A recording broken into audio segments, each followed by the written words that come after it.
What is up, guys? I am Howie, and this is the Go Ride channel, where I strive to publish videos every week about motorcycle topics of every flavor. If you like this video, find it informative or funny, though I don't know why you'd find a fork rebuild video funny, but I don't judge, hit the like button, and if you want more content like this, do me a favor, hit subscribe and then turn on your notifications so that way when I'm publishing videos, you see them, you know to watch them.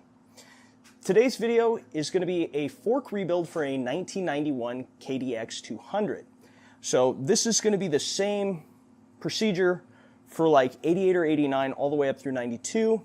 Although 93 and 94 is considered the E generation, Kawasaki did switch to cartridge style forks, so that rebuild would be a lot different. These are damping rod style forks, and so in order to get a little more adjustment, although it's all internal, I'm going to be installing cartridge valve emulators from Racetech, and then new Racetech's 3750 springs, which is what Racetech said I should have at between 190 and 195 pounds. So let's get started. Now, ideally, you would be doing this first part, breaking the cap off, with the fork still in the triple, because it will hold it for you.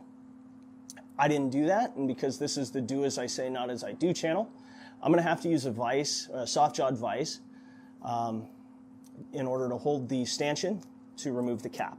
You don't want to crank it down so hard that you dent this tube right here. Obviously, it's in the triples anyway, so it's fairly resilient, but you don't want to mushroom it or anything like that or egg it. So once the cap is broken loose, there's going to be a little bit of a preload on the spring. On my bike, it's about 4 or 5 millimeters, so it's not a ton of boing that's going to happen. I still find it easier to uncap it with a rag over the top of the cap. So that's the cap off. This fork oil smells horrible because I've neglected it for so long. So at this point, I'm going to go ahead and pull out the fork spacer. Should also be a washer. And then the fork spring itself. And this is going to be covered in that gross ass oil, so I'm going to run this right to a paper towel and be back with you. So at this point, I'm going to go ahead and dump the fork oil out into a catch bin. Ooh, that is nasty. And I'm going to go ahead and cycle the fork up and down a little bit to try to push as much of the oil out as possible. There's not going to be any way to really get 100% of it out. You're going to make a mess at some point. Tough shit. So now I need to undo the damping rod bolt. And what's nice about these KYB forks, or KYB 43 mil forks, is that the top of the damping rod has a double hex on it. So it gives you something that can hold the damping rod. That's why I didn't bust the damping rod bolt loose when I still had the fork spring and cap on it. It's not necessary because I can mechanically hold it. There's a special tool from Fredette Racing Products. I think Racetech also makes one. I will link one in the description that will allow you to do just that. You also need a 14 millimeter hex to actually undo the damping rod. So the damping rod bolt is down here, but this piece right here is actually a plug, which needs to come out. So I'm just going to use a little pick.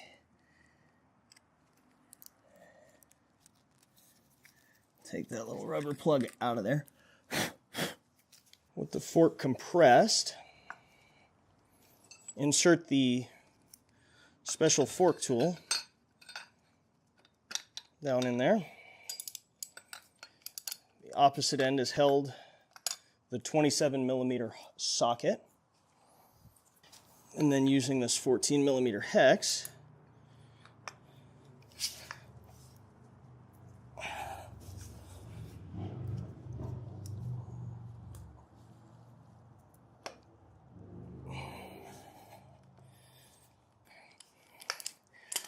if it doesn't go quietly, there's going to be two things I'm going to do. I'm going to hit it with some penetrating oil and then some heat, and I should be able to get it out.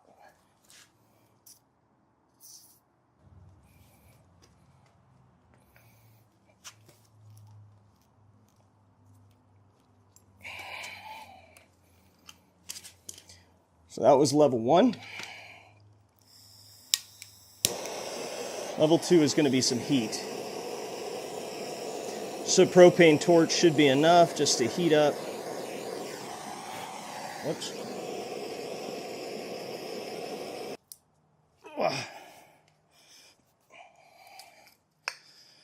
So that was level 2. Level 3 is going to be pneumatics.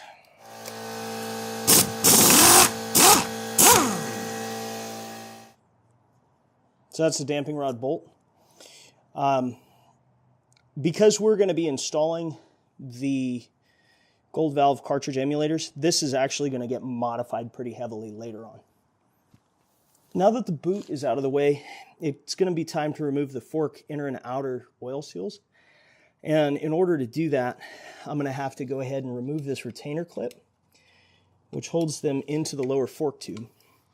And the way to do that is going to be to use just a flat blade screwdriver.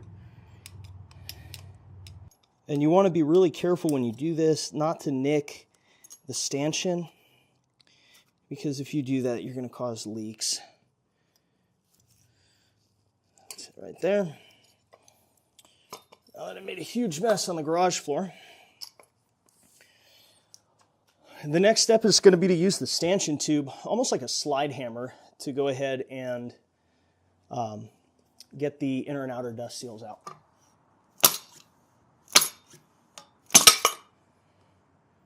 So I'm going to try to remove the damping rod cap, which I can't seem to get.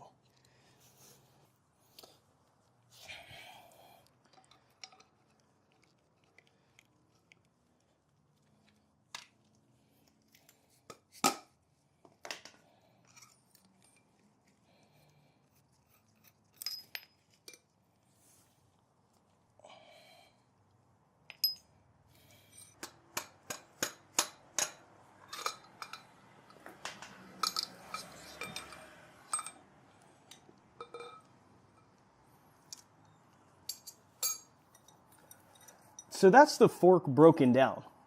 If you were just going to do a straight rebuild, at this point you just start cleaning everything. But I've got some modifications that I've got to make to the damping rod and to the external adjustment that's present on the factory fork. Okay, costume change because I only have a couple hours at a time to work on this. Now that the forks are disassembled, it's time to bypass the factory damping adjustment. The way that's going to be done is based on the damping rod diameter. You're going to drill additional, or enlarge and drill additional compression holes on the damping rods. To do that, I'm going to go ahead and key the damping rods up in the vise with a little cloth, and then I'm going to drill them out and I'll show you how I do it. So these here, the holes on the bottom of the damping rod are the compression holes. There's 2 rebound holes right here. Those remain the way they are. So these 2 bottom holes here are currently 5/16 diameter. This one's a little bit smaller, and we need a total of 6 holes. And like I said, based on the diameter of this damping rod, this one happens to be 22 millimeters. We're going to drill 5/16 inch holes. If this was smaller than a 17 millimeter, we would only drill 1/4 inch.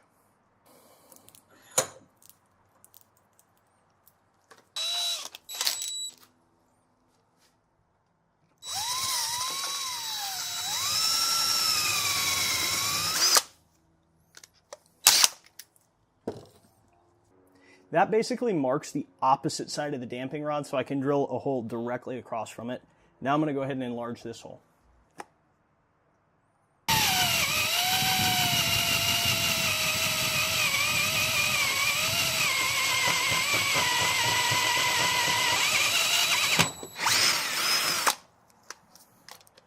Now to drill immediately across from this, I'd already kind of marked it with a bit that fit the hole neatly before.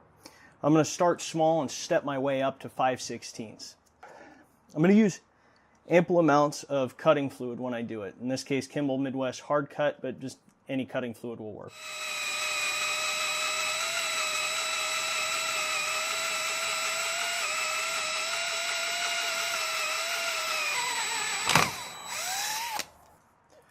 So at this point, I now have 4 compression holes, 5/16 diameter. I need a total of 6. So in order to maintain the strength of the damping rod, I'm going to move up 10 millimeters, which is just under 1/2 inch, up the fork and drill 2 additional holes in this plane. Even with split point drill bits, drilling on a round surface like this is going to be extremely difficult. So in order to prevent the bit from walking, I'm going to dimple the metal with a punch.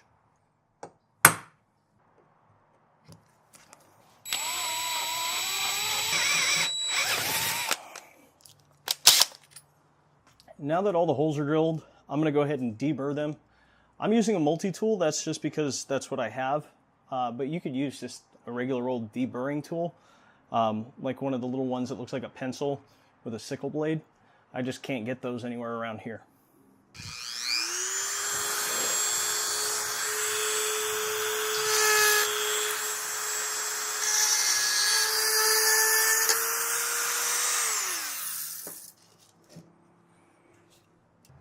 And then the last thing I'm going to do before I move on to working on the damping rod bolt is I'm going to just clean this out. I'm going to use a bore brush for a 20 gauge shotgun because it fits, and you can pick up a shotgun cleaning kit at Walmart for $7, so I figure that works pretty well.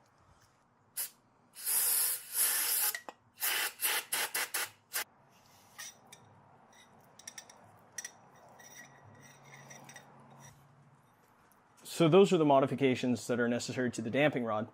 The next thing we need to do is remove the valving system from the damping rod bolt. So this is the damping rod bolt.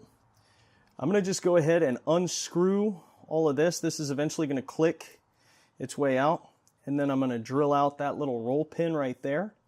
And then that's going to allow me to remove all the valving for this thing without having to cut anything.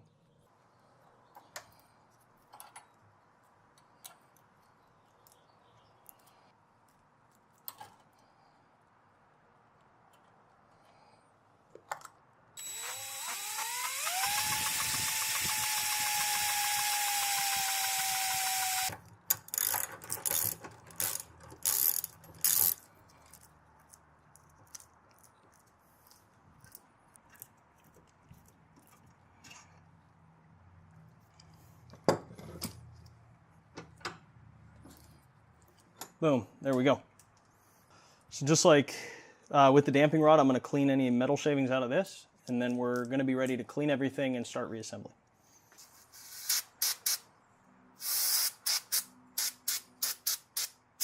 So off camera, I'm cleaning everything up as well as possible with brake clean. I'm told you could also use rubbing alcohol, but I don't know how that works. This is my, I believe, outer bushing, and I'm going to reuse it. But if you plan on reusing it, make sure you inspect both sides of it, inside and outside, to make sure it's not nicked, gouged, mushroomed, whatever. Now that all the modifications are done to the old damping rod and the damping rod bolt or valving that's associated with it, I can go ahead and move on to checking the setup on the actual cartridge emulator.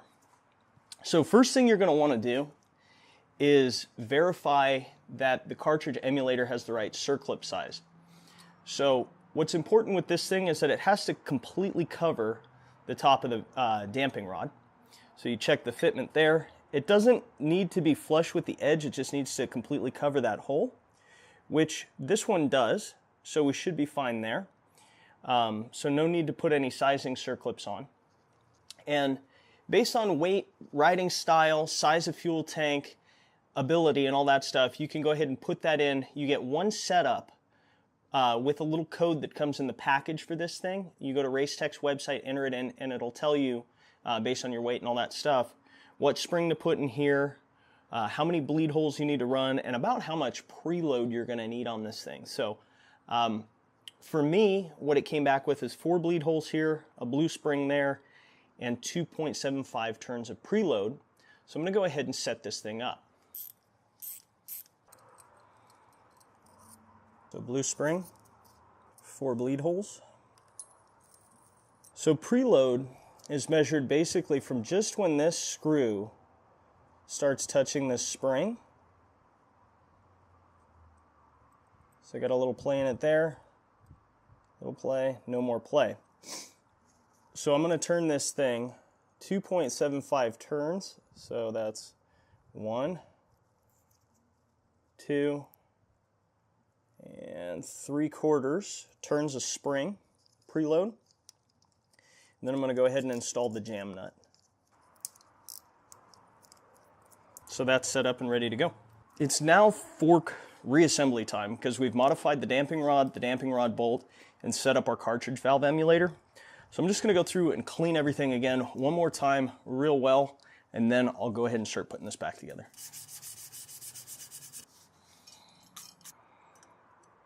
I'm going to key this thing up in my vise just because it's going to make it a little easier to hang on to. So the bottom out spring goes on the damping rod, and the damping rod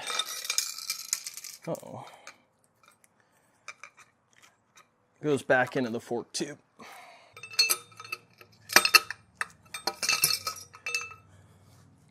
With the damping rod back in the fork tube or stanchion, whatever it is, I'll lubricate it quickly with clean fork oil.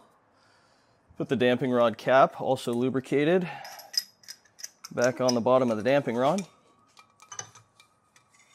And carefully drop the whole shooting match into the lower fork tube. Next item is the outer fork bushing. Again, I'm reusing mine, but there's no scratches or chips on the edges of it.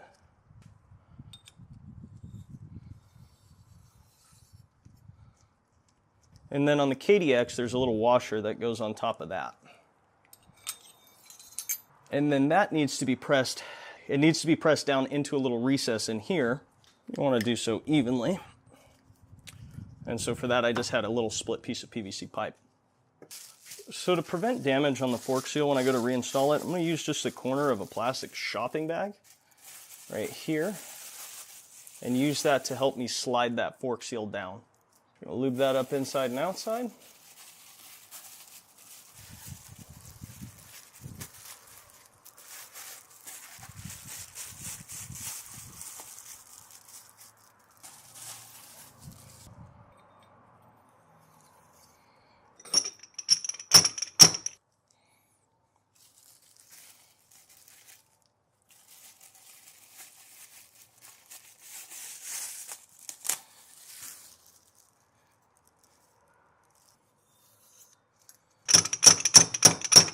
The way that you know that you have these things seated is you can see this little recess all the way around right there that I'm pointing to with my pick.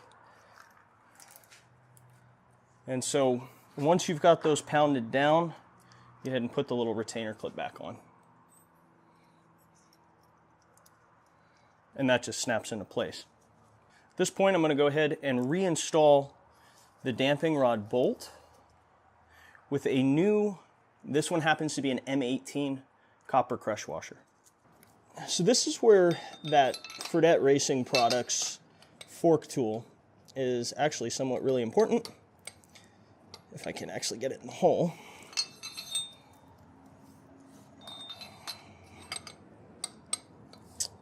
That'll help hold the damping rod while I reinstall the bolt. So like I said, brand new M18 crush washer. And this thing will get torqued to 52 pound-feet. 52 pound-feet. Now it's time to put in the spring and measure out for preload. So with adding this and putting different springs in, the old fork spacers that were in here aren't going to work. So we have to measure out to see how big the new ones are going to be. Preload is basically how much the spring is squished when it's completely at rest on the fork. So I'm going to go ahead and install my cartridge emulator and my new springs, extend the fork tube all the way up, and then measure how far the cap sits above the, all the way down seating surface. The amount of preload is going to be based on the suspension setup that you did with Racetech's website. In my case, it's 4 millimeters.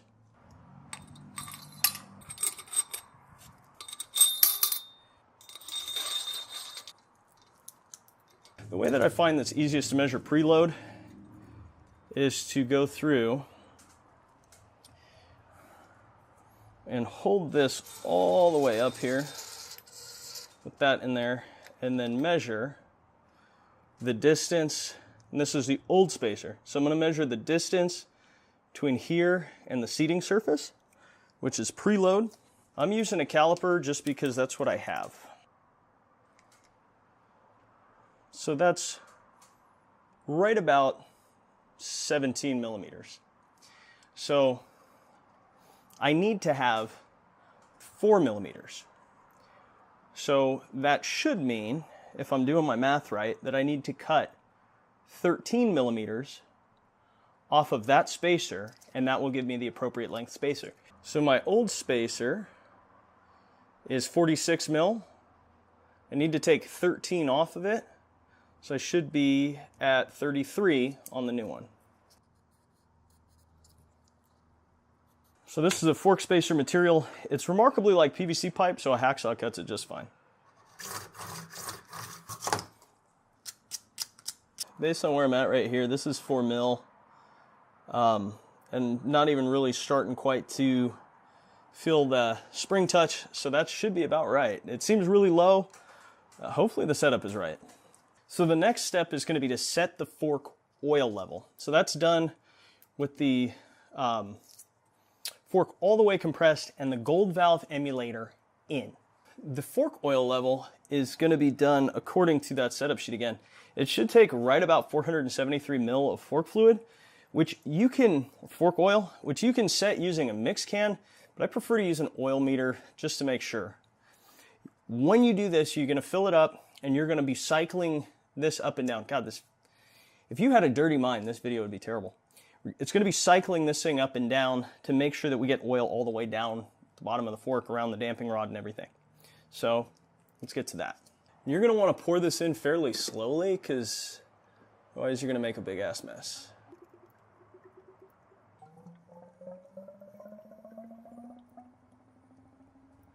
So fork oil level is set with this syringe looking tool, and according to the setup it needs to be 135 millimeters. So this thing goes on 135 millimeters, and then there's a little graduation where you can tighten it down. So I've obviously got a ways to go. There we go. And then you just want to keep negative traction on this thing until you get air. And at that point, you know the level is set.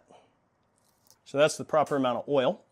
I'm going to set the spring down in here, and that will hold the gold valve emulator.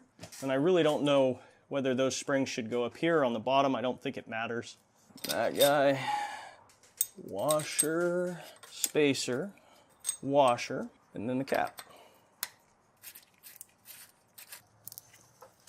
Seat that down. And then last but not least, I'm going to put that little plug back in here. And that's the rebuild. So eventually I'm going to go ahead and torque these things back up in the triple.